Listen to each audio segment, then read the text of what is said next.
Ortopedi ve travmatoloji uzmanı, operatör doktor Sayın Mesut Karıksız. Hocam hoş geldiniz. Merhabalar, hoş bulduk. Teşekkür ederim. Nasılsınız? Teşekkürler. Siz nasılsınız? Sağ olun, çok teşekkür ederim. Bugün Mesut hocamla travmatolojinin çok değişik bir boyutunu konuşacağız. Rejeneratif ortopedi yöntemleri. Doğru mu söyledim hocam? Evet, rejeneratif. Ve ortobiyolojik tedaviler. Evet. Tabii bu değişik bir terim benim için ama buna başlamadan önce çok kısaca tanıyalım hocam sizi. Evet.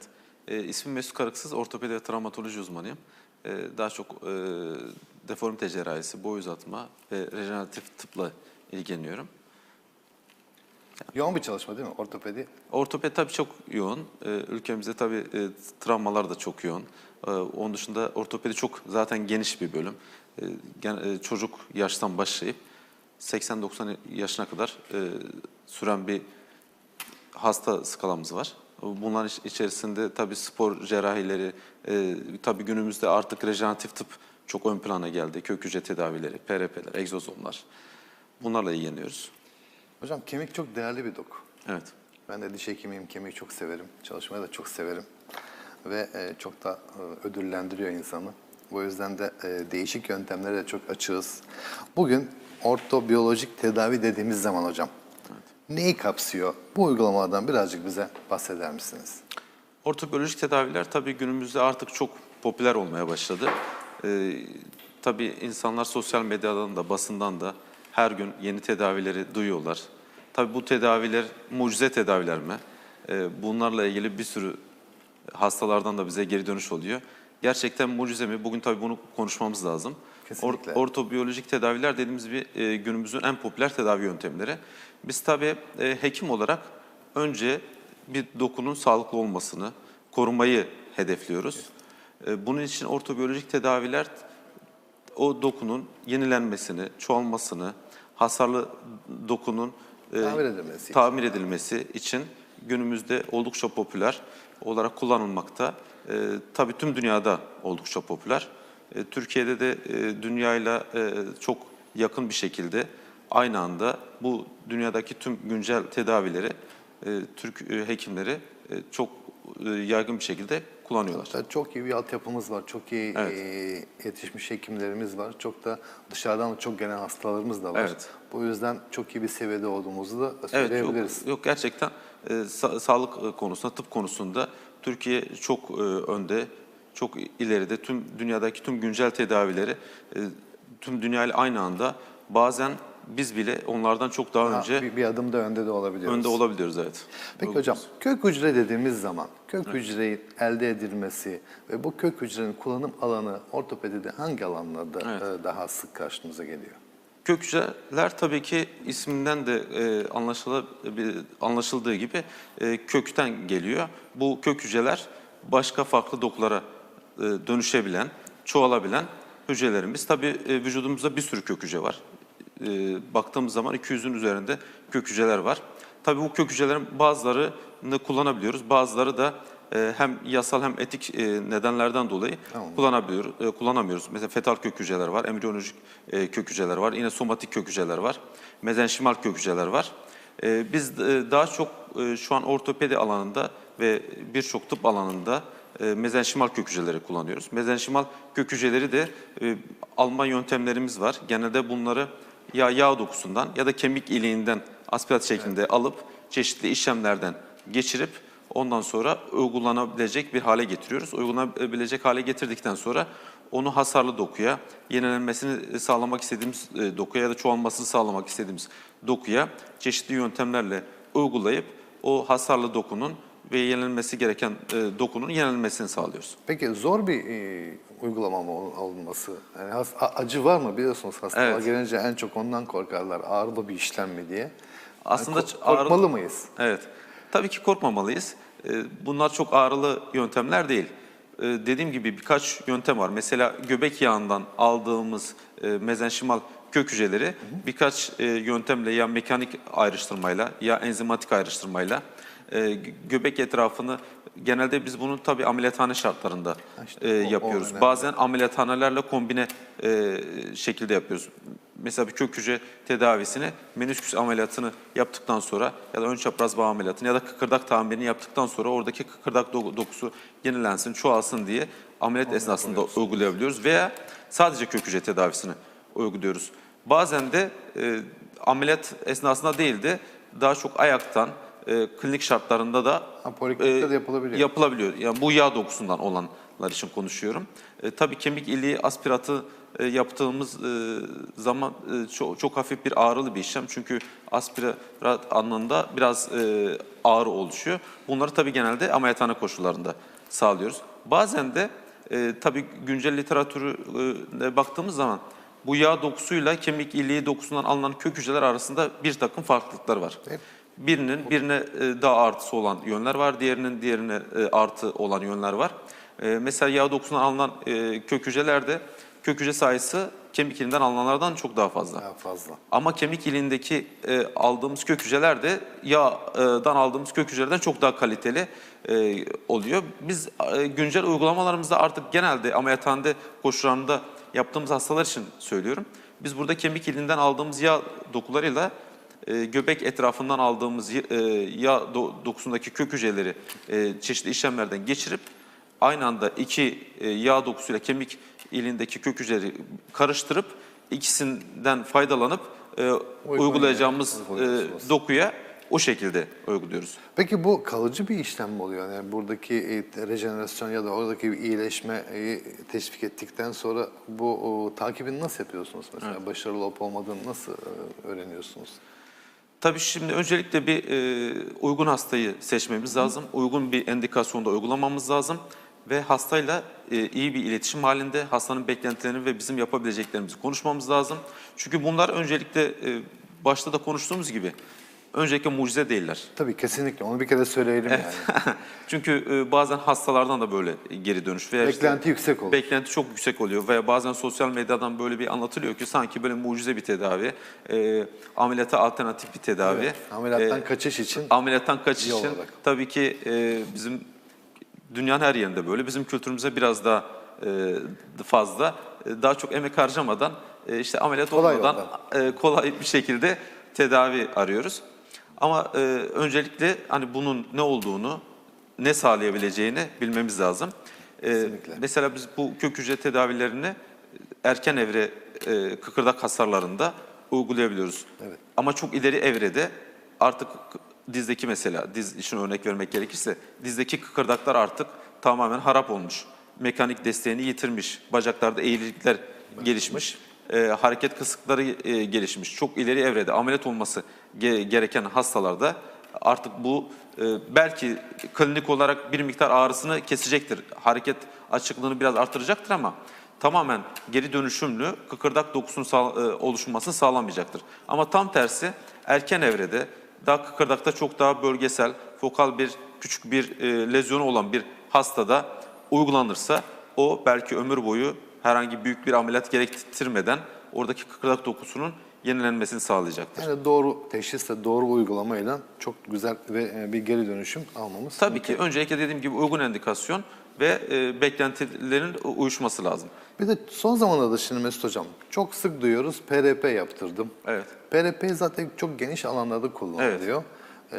Biz de diş hekimliğinde kullanıyoruz ama ortopedik uygulamalarda PRP'nin endikasyonu ya da hangi alanlarda en çok kullanıyorsunuz? Ona neden ihtiyaç duyuyorsunuz? Ya da kök hücreden bir de farkı nedir yani? Onu da biraz konuşalım. Evet. Şimdi bizim bu hücresel tedaviler, ortobiyolojik tedaviler biz ortopedide daha çok kıkırdak lezyonlarında, bağ lezyonlarında işte ön çapraz bağ, menisküs gibi bağ lezyonlarında, kaynamayan kırıklarda kaynamayı aktive etmek için, hızlandırmak için ve özellikle COVID-19 pandemisinden sonra yüksek doz kortizol kullanımına bağlı birçok kalçada çürüme, avasküler nekroz dediğimiz çürüme hastaları oluştu. Bu hastalarda uygun endikasyonda çok başarılı sonuçlar alıyoruz. Tabii PRP biraz kök hücreden farklı. Aslında bir de o da çok konuşulan ve karıştırılan bir şey. PRP kök hücre değil. İşte onu bir netleştirelim. Evet. PRP kök hücre değil. PRP'nin açılımı platelet rich plazma. yani bu trombositten zenginleştirilmiş plazma dokusu. Bu trombositlerimiz tabii ki bir elimiz kesildiğinde veya bir yerde bir kanama olduğunda o bölgeye gidip Hücum eder. tıkaç oluşturup o bölgenin iyileşmesini sağlayan dokular. Ve bunlar oranın iyileşmesini sağlıyor bir hasarlı dokunun. Bunlar bir kök hücre değil. Sadece oranın iyileşmesini aktive eden, Yardımcı ol. yardımcı olan çeşitli büyüme faktörleri, stokinler gibi dokular içeren dokular. Bunlar tabii dediğim gibi ama birbirine destek tedavisi olarak, kök hücreye destek tedavisi olarak PRP kullanılabilir. Tabii PRP'nin bir sıkıntısı, bunların tabii belli bir ömrü var. Bu uyguladığımız bölgedeki trombositlerin yaklaşık 7-10 günlük bir ömrü var. Ve bu nedenden dolayı bu PRP tedavisi yaptığımız hastalarda bazen ardışık tedavileri atıyorum işte 2 haftada bir, 3 haftada bir, ayda bir birkaç seans şeklinde yapmak gerekirken tabii kök hücre tedavisi böyle değil. Genelde tek seans yetiyor. Ama tabii bazı hastalıklarda birkaç seans kök hücre tedavisi yaptığımız hastalar da oluyor tabii ki. Hocam en çok dizde mi kullanıyorsunuz PRP'yi ya da hangi bölgede kullanıyorsunuz? Mesela? Aslında dediğiniz her gibi aslında alanda- PRP ve kök hücre sadece Her alanda. ortopedi değil, dediğiniz gibi diş hekimliğinde, Ben de çok kullanıyorum, evet. estetik uygulamalarda, her uygulamada, tıpın her alanda artık Ama iyileşmeyi uygulanmakta. acayip böyle çok hızlandırıyor.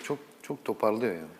Evet, zaten yapılan Çok klinik faydası çalışmalarda faydası şu an artık PRP ile ilgili, kök hücre ile ilgili yüzlerce, binlerce çalışmalar var. Bu uzun dönemli çalışmalar kendi var. Ve kanıtlanmış artık. tabii ki kanıta dayalı tıp açısından da bunlar uygun tedaviler. Ve biz klinik gözlem olarak da genelde PRP ve kök hücre yaptığımız hastalardan çok iyi geri dönüşler alıyoruz. Ama o da bir mucize değil, onu da söyleyeyim hocam. Ama Çünkü tabii ki- hani kendi kanımdan, işte kendi öz dokularımdan üretilip de işte sanki o da bir böyle çok mucizeymiş gibi bazen sunuluyor da onun karşınıza geliyor. Tabii ki mucize olarak sunmamak lazım. Dediğim gibi beklentilerini de öğrenmek lazım. Umut tacirliği yapmamak lazım. Bazen dediğim gibi maalesef sosyal medyada Ama işte çok görüyoruz. Ameliyatsız tedavi, ameliyata alternatif tedavi. Şimdi ameliyatın tabii yeri çok farklı. Bu ortobiyolojik tedavilerin yeri çok farklı. Bunları birbirine karıştırmamak lazım ama bazen işte ameliyat olamayacak hastalar var.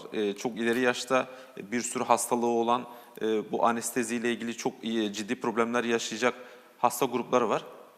Tabii ki bunları ameliyat yapamayacağımız için en azından bir miktar iyileşme sağlama, hastanın bir miktar konforunu artırma, ağrılarını azaltma açısından bunlar uygulanabilir. Peki hocam kan rahatsızlığı olan kişilerden mesela herkese PRP yapılabiliyor mu? Mesela her hastadan alınıp da o işlem yapılabiliyor mu? Mesela kan rahatsızlığı ya da bir genel bir sistematik rahatsızlığı olan bir kişiden o kan alınıp da PRP yapılabiliyor mu herkese?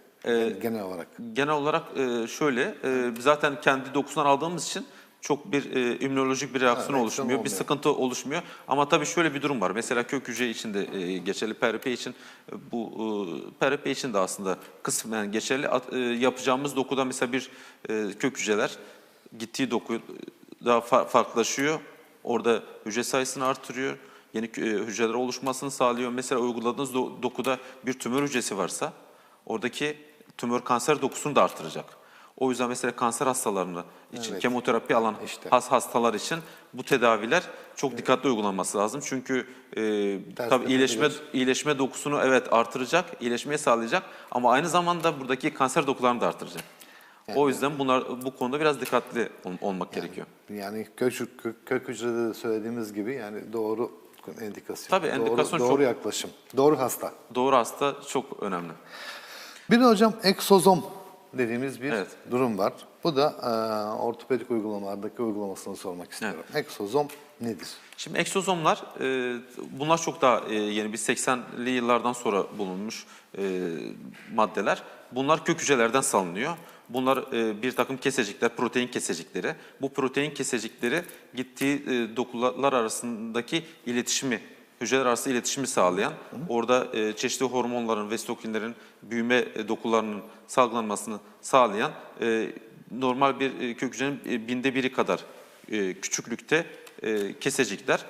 Bu egzozom tedavileri tabii biraz kök hücre ve PRP tedavisinden farklı olarak bunlar laboratuvar ortamında oluşturuluyor.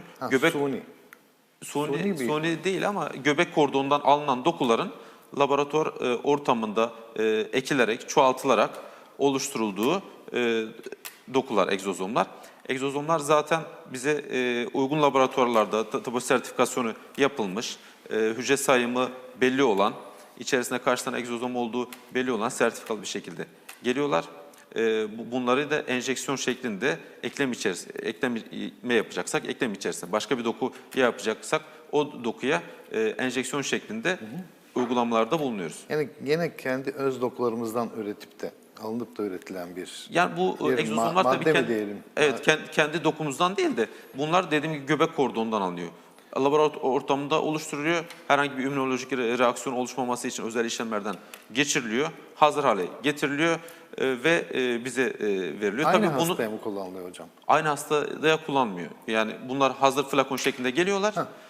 Sertifikasyonu yapılmış, çeşitli araştırmalar üzerinde yapılmış, uygun hale getirilmiş şekilde bize geliyorlar. Ve flakon şeklinde. İlaç misali gibi. Eklem içi enjeksiyon gibi, flakon şeklinde geliyor ve biz onu uygun dokuya uyguluyoruz. Uygun kişilere. Uygun kişilere. Farklı kişilere de. Tabii ki bu avantajı ameliyathane şartlarına gerek yok. Eklem içi enjeksiyon gibi çok lokal bir uyuşturmayla ayaktan yapılıp aynı gün evine gönderiliyor ve o hayatına devam ediyor. Yani bunlar oldukça hocam uzun süredir uygulanan yöntemler ama tabii güncel olarak bunları duymak ve bunların etkisini de tabii sizden duymak o da ayrı bir güzellik. Evet, bunların kullanım alanı da çok geniş ama özetle şunu söylemek gerekiyor.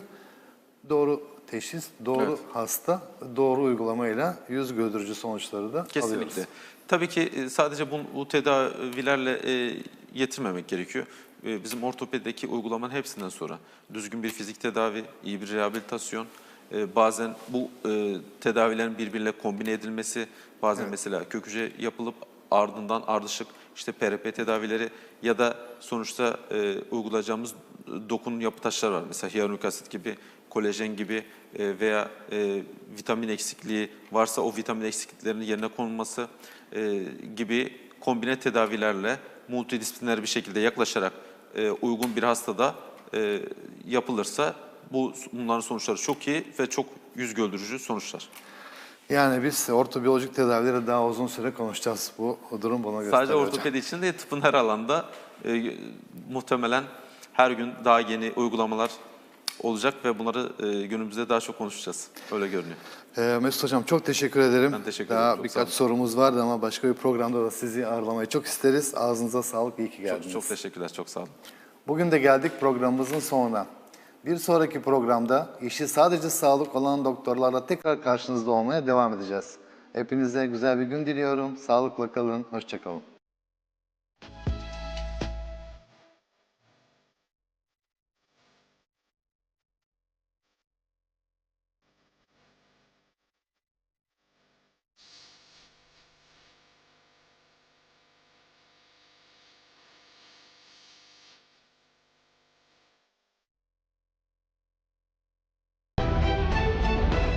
sonhavadis.com sundu.